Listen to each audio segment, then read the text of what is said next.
Hello friend. आज का video class 12 के लिए बहुत इंपॉर्टेंट है, क्योंकि इस वीडियो में हम लोग जानेंगे बायोलॉजी के हम लोग 2 नंबर वाले जितने भी आप लोग के महत्वपूर्ण प्रश्न हैं इस वीडियो में देखेंगे। जो आप लोग का 3 मार्च को जीव विज्ञान का आप लोग का पेपर है, समझ लीजिए ये वीडियो बहुत ही इंपॉर्टेंट है, क्योंकि इस वीडियो में हम लोग सभी 2 नंबर वाले प्रश्न अच्छे तरीके से जान जाएंगे जो आप लोग के 2025 बोर्ड एग्जामिनेशन के लिए बहुत ही इंपॉर्टेंट है। जितने भी आप लोग पूरे बुक के हम लोग 2 नंबर वाले प्रश्न जानेंगे इस वीडियो में अच्छे तरीके से।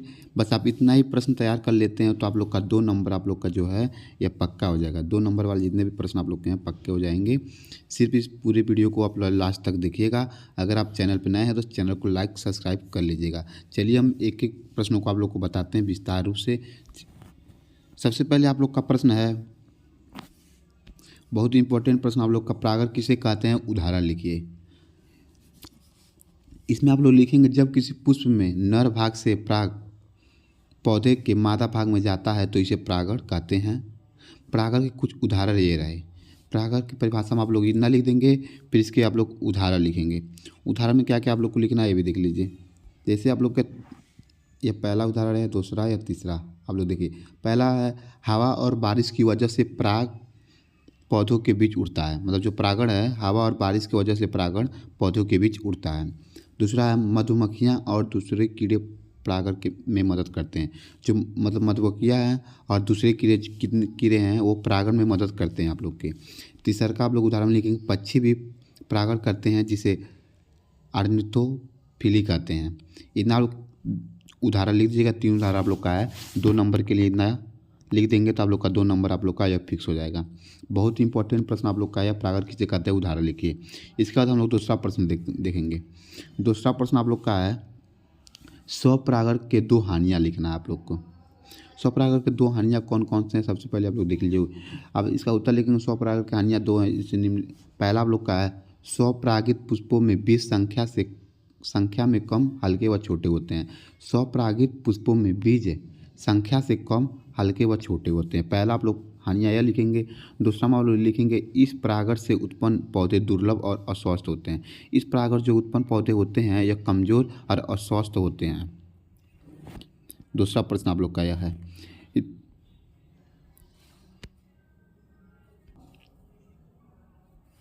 तीसरा प्रश्न आप लोग का है पर परागण से कोई 2 लाभ लिखिए। पर परागण से कोई आप लोग को 2 लाभ लिखना है। इसमें आप लोग लिखेंगे, पहला आप लोग का है पर परागण से नई प्रजातियाँ बनती हैं। पर परागण से नई प्रजातियाँ बनती हैं, पहला लाभ आप लोग यह लिख देंगे। दूसरा आप लोग लिख देंगे पर परागण से बने बीजों से पौधे मजबूत और स्वस्थ होते हैं। पर परागण जो पौधे आप लोग को बनेंगे, बीज बनेंगे, वो पौधे मजबूत भी बनते हैं और स्वस्थ भी आप लोग के होते हैं। इन आप पर परागण में लिख देंगे। बहुत सभी इंपॉर्टेंट क्वेश्चन आप लोग के लिए है अब 2025 बोर्ड एग्जामिनेशन के लिए। इसके बाद हम लोग चौथा प्रश्न देखेंगे। चौथा प्रश्न आप लोग का क्या है। चौथा प्रश्न आप लोग का है आभासी फल किसे कहते हैं। इसमें आप लोग लिखेंगे जिन फलों का निर्माण अंडाशय के अलावा फूल के अन्य हिस्सों से होता है उन्हें आभासी फल कहते हैं। इसका आंसर होगा जिन फलों का निर्माण अंडाशय के अलावा, अंडाशय को छोड़कर फूल के अन्य हिस्सों, फूल के किसी भी हिस्से से होता है तो उन्हें आभासी फल कहते हैं। इतना लीजिए। बहुत ही सिंपल आप लोग का प्रश्न है, लेकिन बहुत इंपॉर्टेंट आप लोग का ये प्रश्न है। इसके बाद आप लोग का 5वां प्रश्न है शुक्राणु जनन को परिभाषित कीजिए। शुक्राणु जनन को आप लोग को परिभाषित करना है। इसमें लिखेंगे आप लोग वृषण में शुक्राणु बनने की प्रक्रिया को ही शुक्राणु जनन कहते हैं। वृषण में शुक्राणु बनने की प्रक्रिया को हम लोग शुक्राणु जनन कहते हैं। इसके बाद आप लोग का 6वां प्रश्न आप लोग का प्लेसेंटा का कार्य लिखिए। बहुत इंपॉर्टेंट क्वेश्चन आप लोग के लिए, वेरी वेरी मोस्ट प्रश्न आप लोग के लिए 2025 बोर्ड एग्जामिनेशन के लिए। प्लेसेंटा के कार्य हर साल प्रश्न पूछता है। इसमें आप लोग लिखेंगे प्लेसेंटा भ्रूण को ऑक्सीजन और पोषक तत्व प्रदान करने का काम करता है। केवल आप इतना तक लिखेंगे तब भी आप लोग को नंबर मिल जाएगा, लेकिन अगर आप आगे लिखेंगे तो अच्छा रहेगा। जिसमें आप लिखेंगे जबकि कार्बन डाइऑक्साइड और अपशिष्ट उत्पादों को हटाता है। इसका कार्य क्या है। प्लेसेंटा भ्रूण को ऑक्सीजन और पोषक तत्व प्रदान करने का काम करता है, जबकि कार्बन डाइऑक्साइड और अन्य अपशिष्ट उत्पादों को हटाता है। इसका ये कार्य है। फिर इसके बाद हम लोग का 7वां प्रश्न है। 7वां प्रश्न है वृषण उदर गुहा के बाहर क्यों पाए जाते हैं। बहुत ही इंपॉर्टेंट क्वेश्चन आप लोग के लिए है, वृषण उदर गुहा के बाहर क्यों पाए जाते हैं। इसमें आप लोग लिखेंगे वृषण शरीर के बाहर स्थित होते हैं क्योंकि शुक्राणु उत्पादन के लिए उन्हें कम तापमान की आवश्यकता होती है। वृषण शरीर के बाहर स्थित होते हैं और शरीर के तापमान से 2 से 3 डिग्री सेल्सियस कम तापमान प्रदान करते हैं। कि इतना आप लोग को लिखना है, वृषण उदर गुहा के बाहर क्यों पाए जाते हैं, इतना आप लोग आंसर लिखेंगे तभी आप लोग को 2 नंबर मिलेगा। यह प्रश्न अधिकतम 2 नंबर में आप लोग को पूछा जाता है। 8वां प्रश्न आप लोग का है, आवर्त चक्र क्या है। इसका आंसर आप लोग का है, आवर्त चक्र एक महिला के गर्भाशय के स्तर का मासिक बहाव है। आवर्त चक्र को रजोधर्म, मासिक धर्म चक्र या अवधि के शब्दों से भी जाना जाता है। आवर्त चक्र को क्या क्या कहते हैं हम लोग, रजोधर्म भी, मासिक धर्म भी, चक्र या अवधि के शब्दों से भी कहते हैं इसे। यह चक्र आमतौर पर 28 से 29 दिनों के अंतराल पर दोहराया जाता है। आवर्त चक्र में आप लोग लिखेंगे, आवर्त चक्र पूछे या रजोधर्म या मासिक धर्म या चक्र या अवधि, जो भी पूछे आप लोग को इतना इसमें लिखना है। ये आपके 2 नंबर आप लोग के पक्के हो जाएंगे अगर आप लोग इतना लिखते हैं आवर्त चक्र क्या है तो। इसका ताल्लुक का है मेंडल के, यहाँ पर गया, मेंडल के प्रभाविता के नियम को समझाइए। मेंडल के प्रभाविता के नियम को समझाना है। मेंडल ने 3 नियम दिए थे, आप लोग को पता ही है। इसमें उत्तर में आप लोग लिखेंगे, ग्रेगर जॉन मेंडल ने बगीचे के मटर पर किए गए प्रयोगों से वंशानुक्रम के सिद्धांतों को वो बताता है कि जिन्हें मेंडल के आनुवंशिकता के नियम के नाम से जाना जाता है।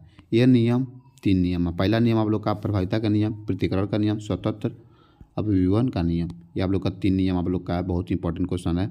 यह लॉन्ग प्रश्न में पूछता है यह प्रश्न आप लोग का।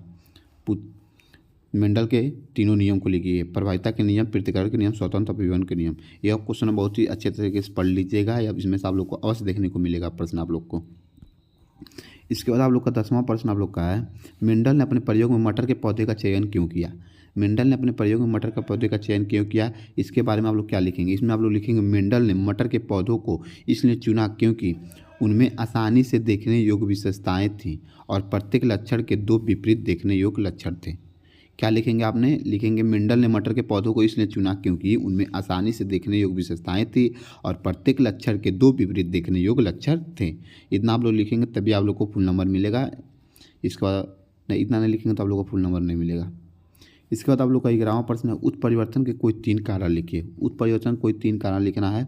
इसमें आप लोग का 3 कारण है। पहला आप लोग लिखेंगे, कोशिका विभाजन के दौरान डीएनए प्रतिकृति में त्रुटियां। पहला आप लोग ये लिखेंगे। दूसरा आप लोग लिखेंगे, उत्परिवर्तनजनों के संपर्क में आना।